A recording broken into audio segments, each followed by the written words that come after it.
2010년도에 인도의 단기 선교를 다녀왔습니다. 인도에서 미전도 종족 선교를 아주 대단하게 하고 계시는 선교사님의 선교 지역을 둘러보기 위해서 단기 선교를 떠났습니다. 인도 뉴델리 공항에 도착을 하고 거기서 또 비행기를 타고 남쪽으로 내려갔습니다. 그리고 공항에 내려서 버스를 타고 또 나누어서 각각 차를 타고 미전도 종족이 있는 곳을 향해서 출발했습니다. 저녁에 출발을 했는데 새벽이 되어서야 도착을 했습니다. 산맥을 한 3개 정도 지나면서 비포장 도로를 끊임없이 밤새워 달리고 또 달려서 미전도 종족이 있는 마을에 도착을 했습니다. 도착을 해서 숙소에 들어갔습니다. 숙소에 들어갔는데 방 안에 들어가자 방 안에 모기가 가득 있었습니다. 도무지 사람이 잘 수 없을 만큼 모기가 가득 있었습니다. 그래서 호텔 종업원을 불러서 이 모기를 좀 더 없애달라고 했습니다. 그랬더니 에프킬라를 가지고 와서 방 안에 뿌리기 시작했습니다. 그래서 다 뿌렸다고 해서 저희들이 방 안에 들어가 보았습니다. 들어가 보니 모기는 없었습니다. 그런데 이 에프킬라가 얼마나 냄새가 독했던지 이제는 저희들이 들어가서 잘 수가 없었습니다. 너무 냄새가 독해서 밤에 잠을 어찌 잤는지 모르겠습니다. 거의 잠을 설치다시피 해서 아침을 맞이했습니다. 한 아침 9시쯤 되어서 선교사님이 이제 출발하자고 이제 마을로 들어가자고 이야기를 했습니다. 저희들이 밤새도록 잠도 제대로 못 잔 것을 선교사님이 같이 잤기 때문에 다 알고 있습니다. 이제 이 미전도 종족 마을에 이 미전도 종족 마을이라는 건 예수 믿는 사람이 거의 없는 지역을 말합니다. 그 마을에 이제 들어가서 전도를 이제 하는 모습을 저희들이 보기 위해서 갔습니다. 그런데 선교사님께서 저희들을 보시더니 저희 일행을 보시더니 저희 일행은 이제 목사님, 장로님, 권사님, 청년 한 2명 이렇게 갔습니다. 저희 일행을 보시더니 이렇게 말을 하는 것이었습니다. 여러분 거듭나셨죠? 예수님 믿으시죠? 그래서 거기 있는 분들이 다 네 라고 대답을 했습니다. 그러자 그러면 다 일어서십시오. 일어서셔서 나가서 다 전도하십시오 라고 이야기를 하더라고요. 그 자리에 있던 목사님들과 장로님들과 권사님들은 눈이 동그래졌습니다. 아니 선교사님 우리는 영어도 할 줄 모르고 인도 말도 할 줄 모르는데 어떻게 전도를 합니까? 그랬더니 선교사님께서 그냥 나가십시오. 나가서 전도해 오십시오.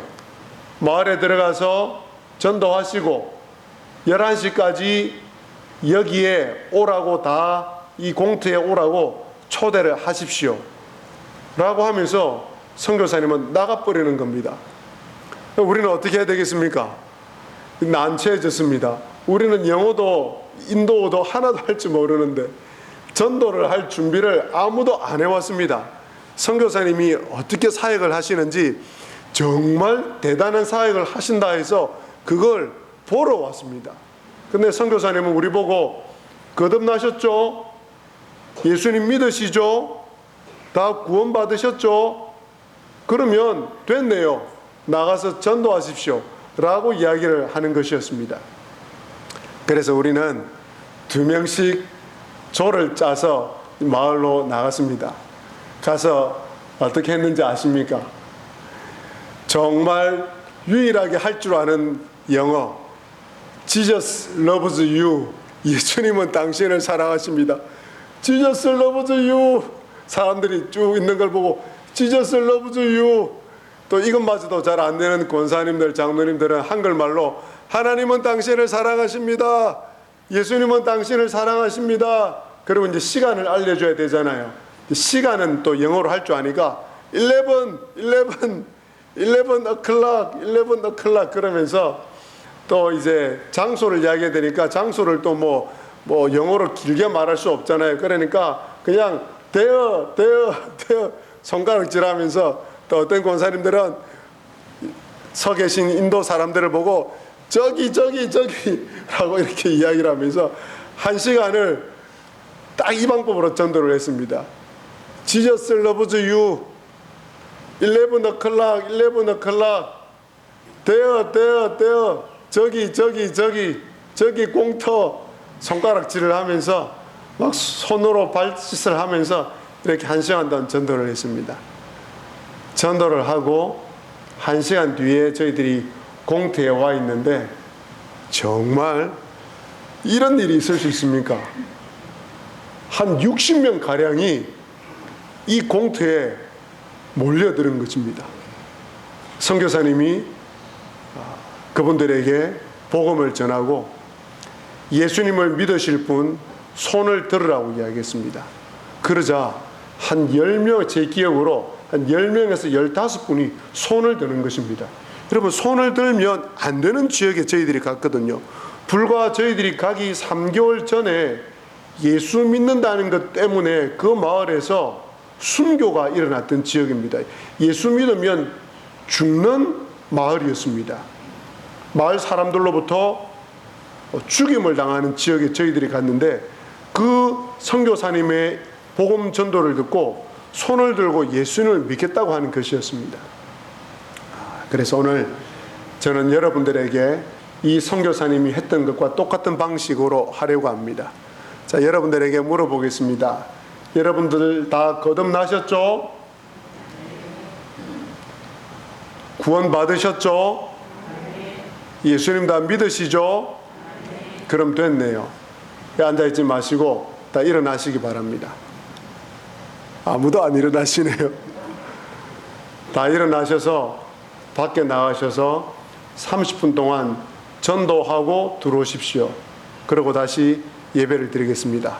자, 다 같이 일어나십시오. 안 일어나실 겁니까? 한 분이 일어나셨네요. 오늘 이렇게 하려고 했는데 갑작스럽게 이렇게 하면 안 될 것 같아서 다음에 하기로 그렇게 하고, 오늘은 제가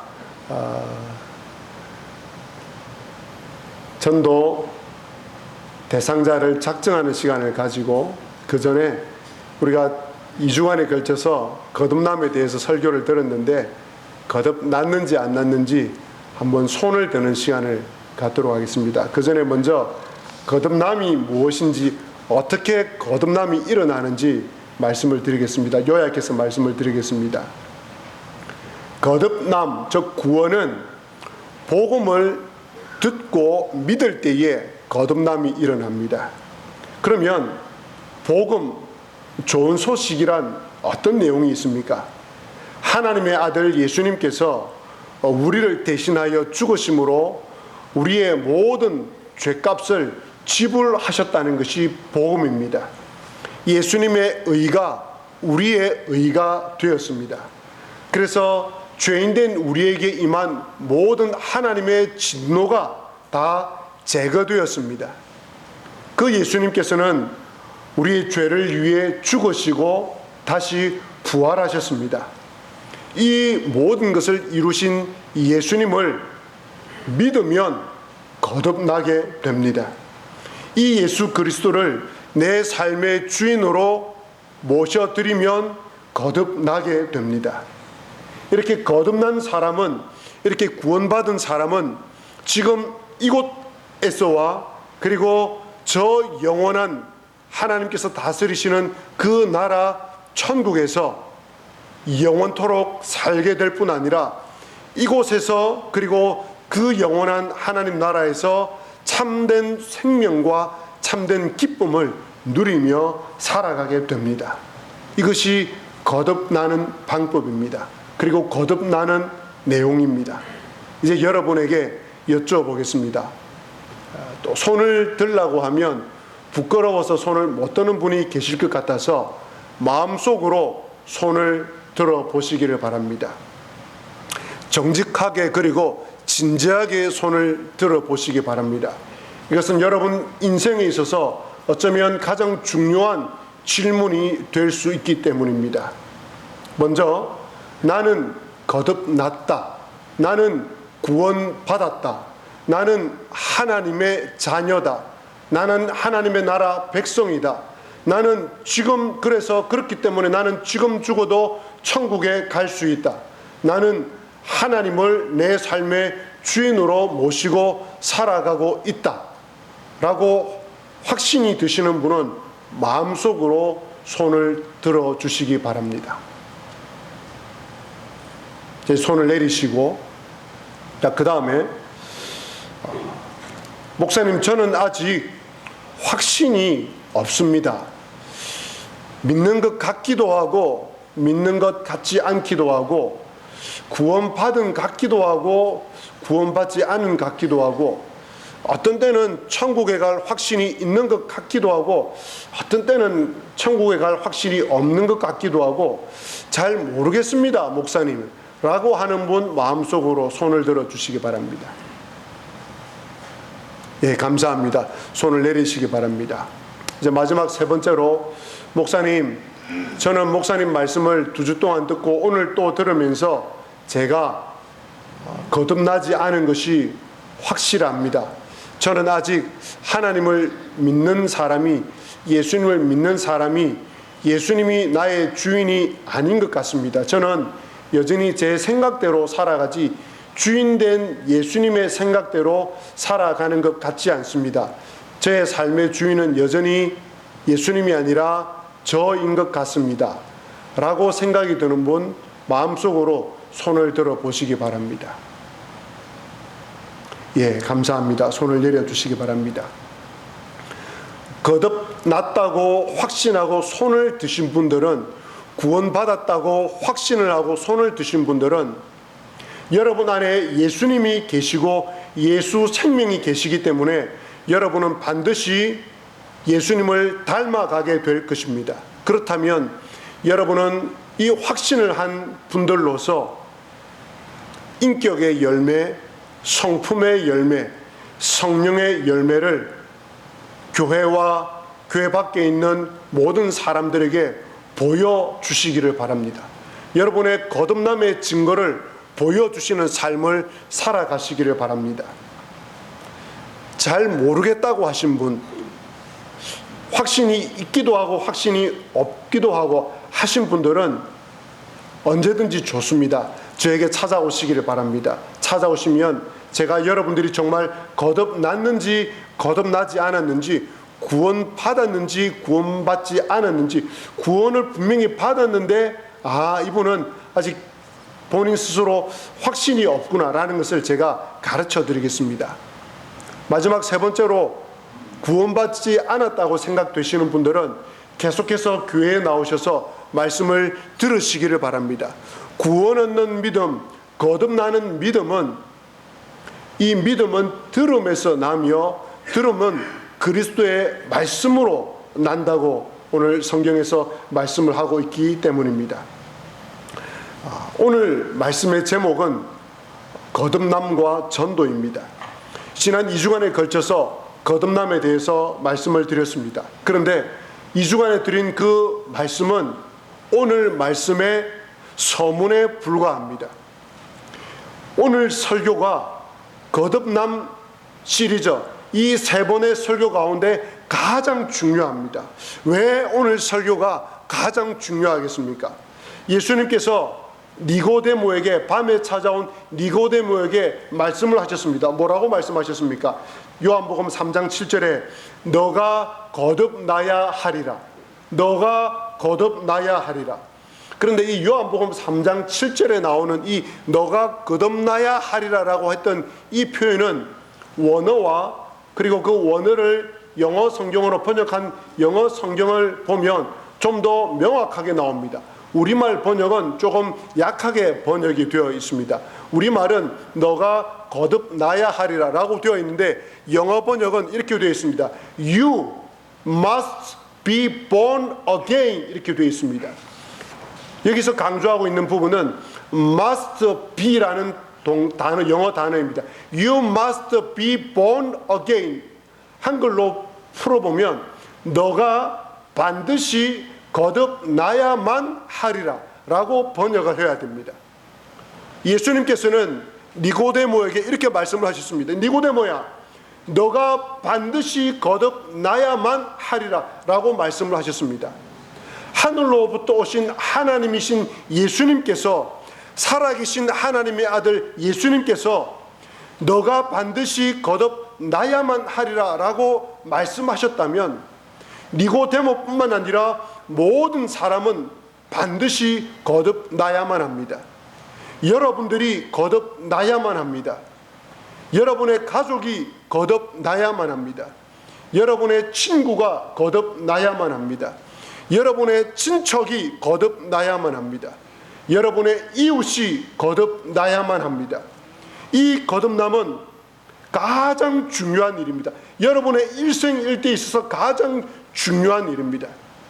여러분의 친구에 있어서, 여러분이 가까이 지내는 가장 친한 친구에게 가장 중요한 이야기는, 들려줘야 될 가장 중요한 이야기는, 여러분의 친척과 이웃과 친구에게 들려줘야 될 가장 중요한 이야기는 You must be born again.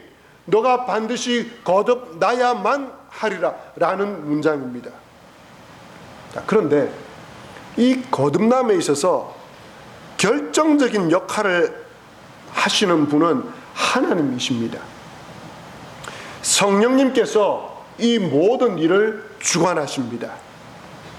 동시에 한 사람이 거듭나는 데 있어서 사람에게 책임이 있습니다. 저와 여러분에게 책임이 있습니다. 이 책임이 필수적입니다. 사도행전 26장 17절 18절 오늘 읽은 말씀입니다. 이스라엘과 이방인들에게서 내가 너를 구원하여 그들에게 보내어 그 눈을 뜨게 하여 어둠에서 빛으로 사탄의 권세에서 하나님께로 돌아오게 하고 죄 사함과 나를 믿어 거룩하게 된 무리 가운데서 기업을 얻게 하리라 하더이다. 이 말씀이 무슨 말이냐면, 사도 바울이 복음을 전하다가 잡힙니다. 잡혀서 로마에 압송이 됩니다. 그때 바울이 누구에게 서냐면 재판을 받기 위해서 아그리파 왕 앞에 서게 됩니다. 그 아그리파 왕 앞에 서서 바울 사도가 자신을 변론하는 가운데 나온 대목입니다. 그 대목 가운데 바울이 뭐라고 얘기를 하냐면, 하나님께서 하나님을 핍박하던, 예수님을 믿는 사람을 핍박하던 저를 부르셨습니다. 저를 부르시고 저에게 이런 사명을 주셨습니다. 어떤 사명을 주셨냐면 하면서 그 사명을 아그리파 왕에게 이야기를 하는 대목이 바로 이 말씀입니다. 하나님께서 사도 바울을 불러서 어떤 사명을 주셨냐면, 하나님께서 사도 바울을 이방인들에게 보내어 그들의 눈을 뜨게 하고 그들을 하나님께로 돌아오게 하고 그들의 죄 사함을 얻게 하는 이 일에 사도 바울을 부르셨습니다. 한 사람이 거듭나는 일에 그 책임을 사도 바울에게 맡겨주셨습니다. 책임을 부여하셨습니다. 이것이 바울 사도의 사명이었습니다. 하나님께서는, 예수님께서는 바울 사도에게 말한 그 방식대로 바울 사도에게 부여한 그 사명을 오늘 저와 여러분에게 말씀하고 있습니다.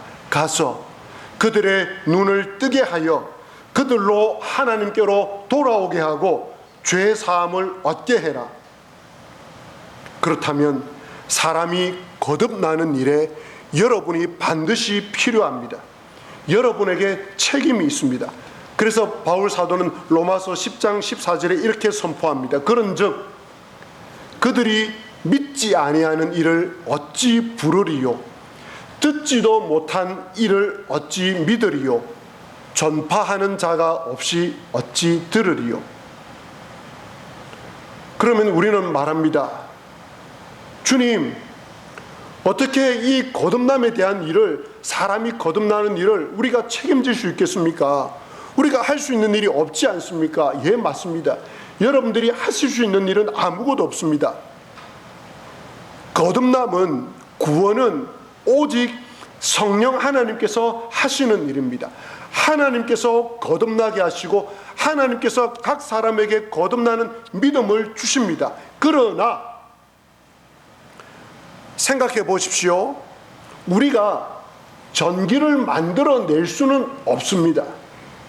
그러나 스위치를 누를 수는 있습니다. 우리가 우리 몸의 세포를 결코 단 하나라도 그 수천 수억 개 되는 세포 가운데 단 하나라도 우리는 만들어낼 수 없습니다. 그러나 그 세포를 만들기 위해서 음식을 우리는 먹을 수 있습니다. 마찬가지입니다. 우리가 거듭나게 할 수는 없습니다. 하지만 그 거듭나는 일에 복음을 전할 수는 있습니다. 복음을 전하는 그 일은 우리의 책임입니다. 믿고 안 믿고는 그분들의 선택입니다. 하지만 전하고 전하지 않는 사명은 우리에게 있으며 우리에게 책임이 있습니다. 자, 이쯤 이야기하면 목사님 그것까지도 잘 알고 있습니다. 하지만 우리가 복음을 전하지 못하는 이유가 있습니다. 목사님, 우리가 복음을 전하지 못하는 데는 두 가지 이유가 있습니다. 그 사실을 복음을 하는 것을 알면서도 우리가 복음을 전하지 못하는 데는 두 가지 이유가 있습니다. 첫 번째는 복음을 전하려고 하는 열정이 우리 속에 없습니다. 막 복음을 전하고 싶어야 되는데 왠지 부끄럽고 열정이 없어서 전도를 잘 못하겠습니다. 두 번째로는 목사님 어떻게 하면 복음을 전할 수 있는지 복음을 전하는 방법을 우리는 잘 모릅니다 라고 사람들이 이야기를 합니다. 오늘 말씀에서 이 두 가지를 제가 해결을 해 드리겠습니다. 잘 들어보시기 바랍니다. 첫 번째 문제부터 풀어보겠습니다. 전도를 해야 되는데 내 속에 열정이 없는 이 문제를 어떻게 해결할 수 있겠습니까? 여러분은 이 문제를 어떻게 해결하고 계십니까? 첫째로 하나님께서 거듭남을 일으키신다는 이 사실을 믿으시기 바랍니다. 하나님께서 거듭나는 믿음을 불신자에게 일으키신다는 이 사실을 믿으시기 바랍니다. 여러분의 열정이 아니라 성령 하나님께서 불신자들을 거듭나게 하십니다. 여러분의 어떤 간절한 마음이 아니라 성령 하나님께서 그거와 상관없이 거듭남의 믿음을 주십니다. 여러분의 감정, 여러분의 느낌, 여러분의 열정에 기대지 마시기 바랍니다.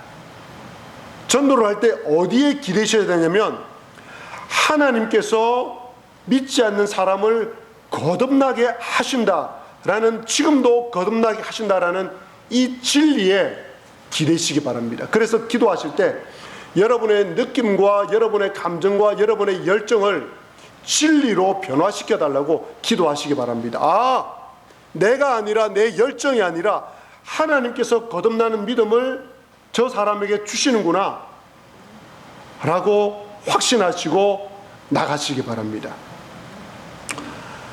연세대학교 벤치에 갓 입학한 1학년 남학생 한 명이 벤치에 앉아 있었습니다. 선교 단체에서 전도 훈련을 받은 한 학생이 지나가다가 그 벤치에 앉아 있는 남학생을 보고 전도 실습을 합니다. 형제님, 형제님은 죄인입니다.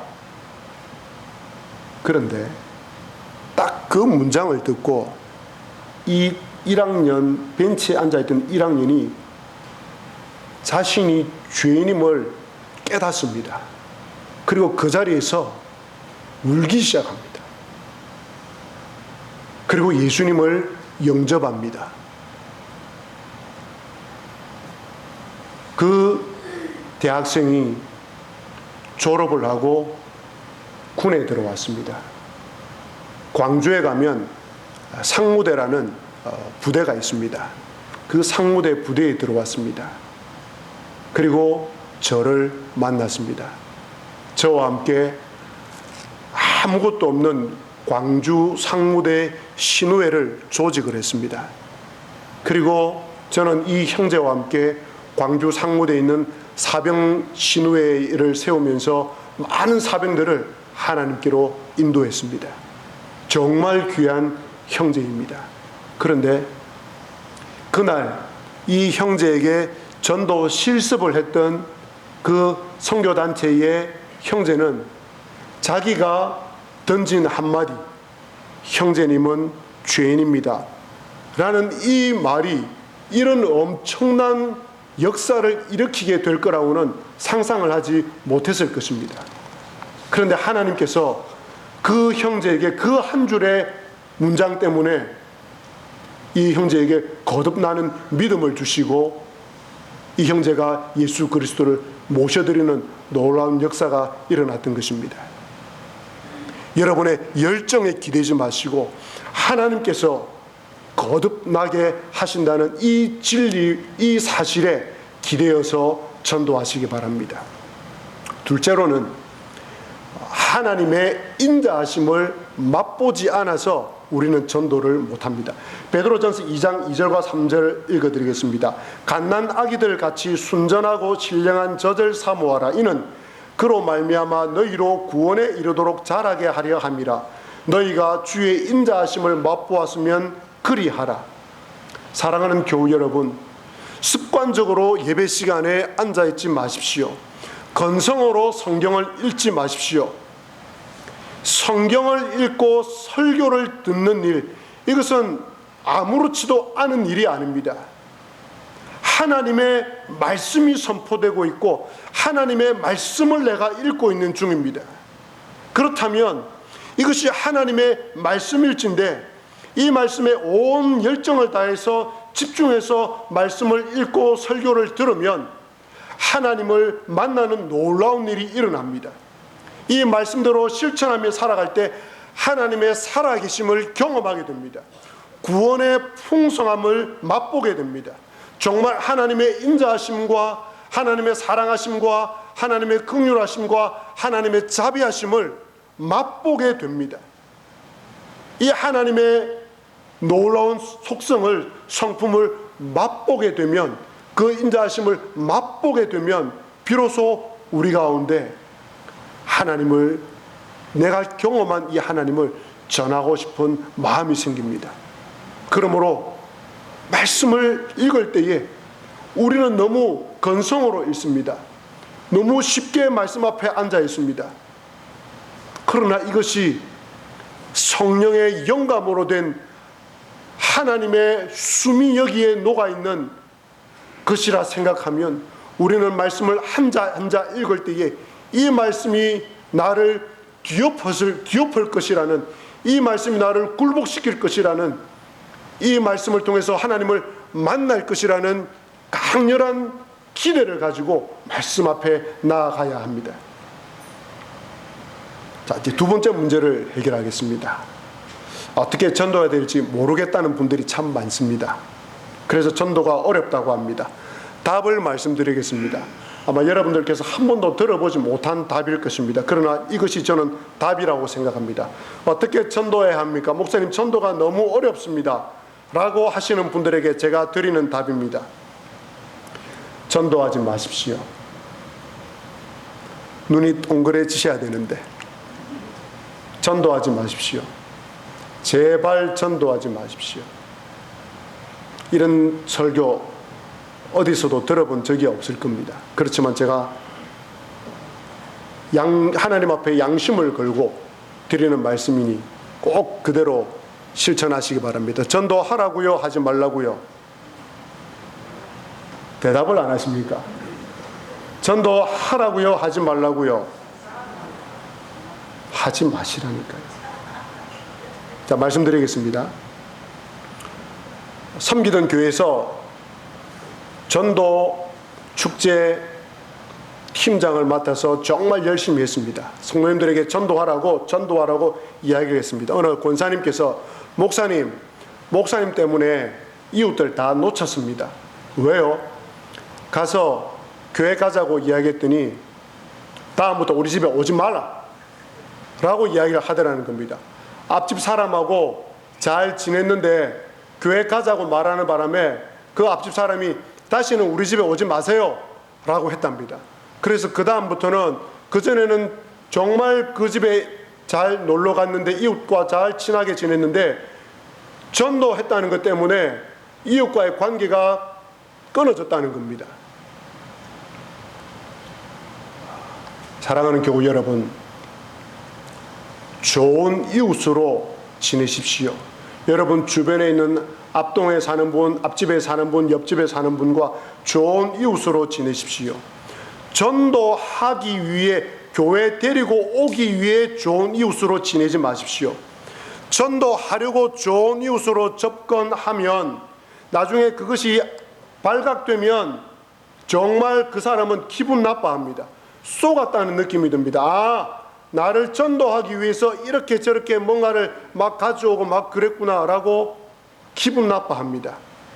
못 데리고 와도 좋으니 너무 가서 강력하게 이야기하지 마시고 좋은 이웃으로 계속해서 지내십시오. 이웃 관계를 깨지 마십시오. 목사님 전도했더니 저분 교회 안 나온대요. 이제는 우리 집에 오지 말래요. 저 사람 지옥 갈게요. 이제 나도 안 갈 거예요. 그러지 마십시오. 주님께서 그거 원하지 않습니다. 좋은 이웃으로 지내십시오. 두 번째로, 전도하지 마시고 이웃에 대해 사랑의 마음과 섬김의 삶을 실천하십시오. 바울 사도는 고린도 교회 성도들에게 이렇게 편지를 씁니다. 고린도전서 4장 5절에 우리는 우리를 전파하는 것이 아니라 오직 그리스도 예수의 주 되신 것과 또 예수를 위하여 우리가 너희의 종된 것을 전파합니다. 바울 사도가 이렇게 이야기합니다. 나는 예수 그리스도를 위하여 너희의 종이 되었다라고 이야기합니다. 예수 그리스도를 위하여서, 너희들을 얻기 위하여서, 예수 그리스도를 위하여서 나는 너희들의 종이 되었다라고 이야기를 합니다. 바울 사도는 많은 사람들을 얻기 위해서, 그리고 예수 그리스도를 위하여서 그들의 종이 되었습니다. 이 종이라는 단어는 그 당시 여러분들 잘 아시는 대로 노예라는 단어를 우리말로는 종이라고 번역을 했습니다. 그 당시에 노예입니다. 노예는 어떤 사람이었습니까? 그 당시에 자존심 하나도 없습니다. 자존심이 뭡니까?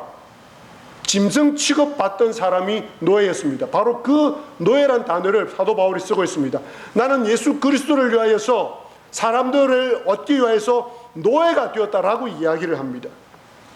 그래서 사도 바울은 예수 그리스도를 위하여서 노예로서 사람들을 사랑하고 사람들을 섬기는 삶을 실천을 합니다. 이렇게 들으시면 여러분 가운데, 아니 내가 미쳤다고 사람들에게 그렇게 해야 됩니까? 내가 미쳤다고 사람들에게 노예처럼 그렇게 대해야 됩니까? 섬기고 사랑하고 그렇게 해야 됩니까? 노예처럼. 혹시 이런 생각이 드시는 분 계십니까? 그러면 예수님께서 그분에게 이렇게 말씀하실 겁니다. 얘야, 나는 너 같은 죄인을 위해서 노예가 아니라, 종이 아니라 너를 위해서 십자가에 달려 죽었단다. 그럼 나는 미친 것이니? 미친 것보다 더한 사람이겠네? 내가 너에게 한 것은 뭐니? 내가 너를 사랑하는 마음과 섬기는 마음으로 너를 예수 그리스도인으로 삼기 위해서 내가 너를 위해서 십자가에 달려 죽은 건 도대체 뭐니? 그 예수 그리스도가 우리 안에 있습니다. 그 예수 그리스도의 생명이 우리 안에 있다면 우리가 예수님을 위하여서, 예수님을 믿지 않는 사람을 위하여서 노예와 같은 자세로, 종과 같은 자세로 사랑의 마음과 섬김의 실천을 감당해야 하지 않겠습니까? 예수 그리스도가 그 마음 가운데 있다고 하면서 이런 마음이 들지 않는 사람은 과연 내가 예수 그리스도인인가를 한번 점검해 보시기 바랍니다. 나는 사람들에게 노예처럼 못 살아요. 종처럼 나는 살 수 없어요. 나는 그 사람들을 섬기는 삶을 나는 결코 안 살 거예요. 왜 내가 그렇게 살아야 돼요? 라고 생각되는 분은 정말 그 마음 가운데 예수 그리스도가 있을까요? 예수 그리스도가 그 마음 가운데 있는 사람은 그렇게 못 살아서 안타까워할 뿐이지 그런 마음이 다 있다는 것입니다. 그 다음, 어떻게 전도해야 될지 모르는 분들에게 말씀드립니다.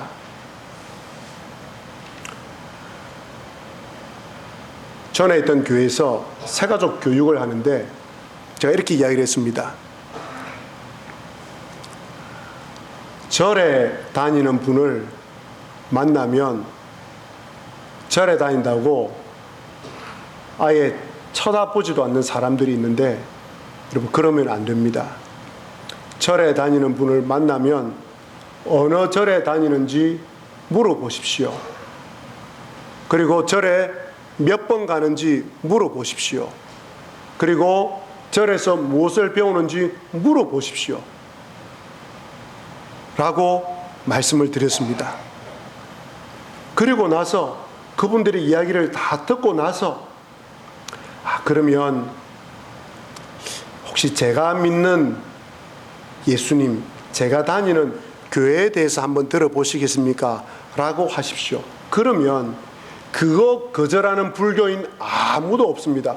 라고 새신자 교육을 여러 명이 앉아있는 새신자들에게 가르쳤습니다. 그랬더니 그 중에 한 분이 손을 번쩍 들더라고요. 목사님처럼 말하는 분, 목사님처럼 가르치는 분 한 명도 만나보지 못했습니다. 목사님이 처음입니다. 그래서 제가 그분과 대화를 나눴습니다. 혹시 어떤 분이십니까? 그랬더니 승려를 빼고 불교에서 제법 높이 올라갈 수 있는 자리까지 올라간 분이 이분이었습니다. 평생을 절을 다녔고 부처님을 믿은 분이었습니다. 그리고 70이 넘어서 주님 앞으로 교회로 나아온 분입니다. 그분이 이야기를 했습니다. 단 한 명도 불교 믿는 자신에게 와서 기독교인이 어느 절에 다닙니까? 불교에서는 절에서는 무엇을 배웁니까? 절에는 몇 번 가십니까? 라고 묻는 사람이 단 한 사람도 없었다는 겁니다. 절에 다닌다고 이야기하면 그냥 싸늘하게 반응하고 뒤돌아서더라는 겁니다. 그런데 목사님, 만약에 목사님처럼 말하는 그런 사람을 만났더라면 자기는 좀 더 일찍 교회에 나왔고 예수님을 믿었을 것이라고 탄식을 했습니다. 여러분, 절에 다니는 것 존중하십시오. 절에 다니는 분, 그분 존중하십시오. 제사 드리는 사람 존중하십시오. 그분의 인격과 그분이 믿는 신앙, 그분이 믿는 종교 존중하십시오. 그리고 점 치러 가는 사람, 점 보러 가는 사람 뭐라 하지 마십시오. 존중하십시오. 인격적으로 존중하십시오. 그래서 어떤 점이 나왔습니까? 그래, 점장이가 뭐라고 말합니까? 물어봐 주십시오. 그래, 점 본 대로 살아가게 됩니까? 점 본 대로 인생이 그렇게 되어집니까? 라고 물어보십시오. 그러면 그분이 무슨 이야기를 할 거 아닙니까? 자기를 존중해주는 사람을 사람들은 좋아합니다. 그러고 나서 그분과 친하게 되면 혹시 제가 믿는 예수님 이야기를 한번 들려드려도 되겠습니까? 라고 하면 반대할 사람, 하지 마세요, 하지 마세요 하는 사람 아무도 없습니다. 제가 그런 경험을 갖고 있습니다. 제가 여기 와서 백조 미용실에 갔습니다. 할머니들이 쭉 앉아 계시더라고요. 거기에 절에 다니는 분이 계시더라고요. 다른 분들이 그러더라고요. 저분 절에 간다고. 그분 보고 교회 오세요 그러면 그분이 뭐라고 하는 줄 아십니까? 저는 절에 가요. 교회 갑시다라고 이야기하면 저는 절에 갑니다. 이렇게 딱 반문합니다.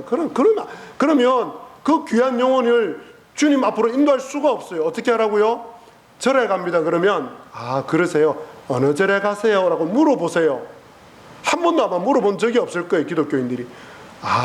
어느 절에 가는구나. 그래, 몇 번 가세요?